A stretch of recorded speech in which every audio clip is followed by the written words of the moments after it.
Okay, here's my final build of a device to remind me to drink water, uh, a glass of water an hour. In this case, it reminds me every 15 minutes to take at least a drink of at least 2 ounces.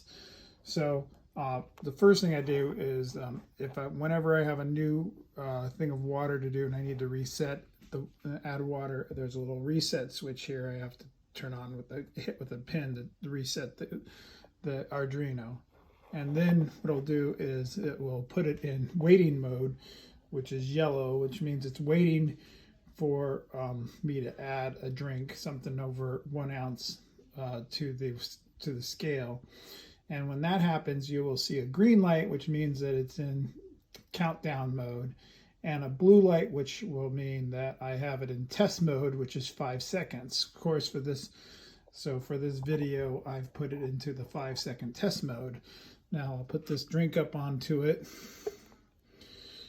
and as soon as it goes in the green mode, it will start counting down 5 seconds, and then after 5 seconds, it will go into an alarm mode to remind me that it'll check that if it's 2 ounces later. So I'll take a quick drink.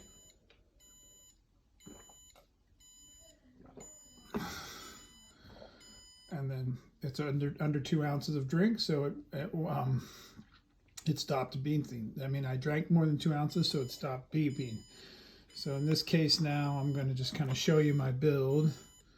First, I'm going to reset the board so that it's not always beeping. So one second, take the board down.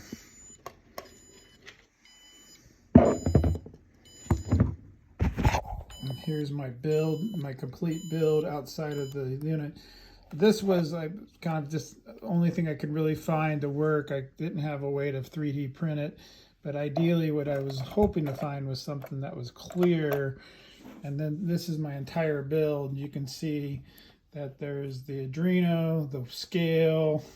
Now, one thing that I could not get to work, I spent a lot of time working on it, but it never worked, was you can see down here there is a motor with a little offset weight, and which should vibrate this whole build. Instead of beeping, I wanted it to vibrate, but with the transistor that came with the kit, I could not get it to run regardless of who's so I guess I need to get a MOSFET transistor to make this work properly with the motor, but everything else works fine. The other mistakes I wish I had done with this is, instead of making a tall build, I wish I made a square box, because a lot of these components were very hard to change once I've assembled it, and if anything got loose, or it was very difficult to make work properly. But it's working as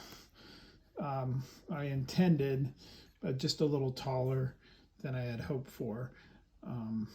But that's my build, and I think I'm going to actually remake this into a smaller box, but a small wide box with a scale on top, and I'll get the correct transistors so I can get the vibration to work properly.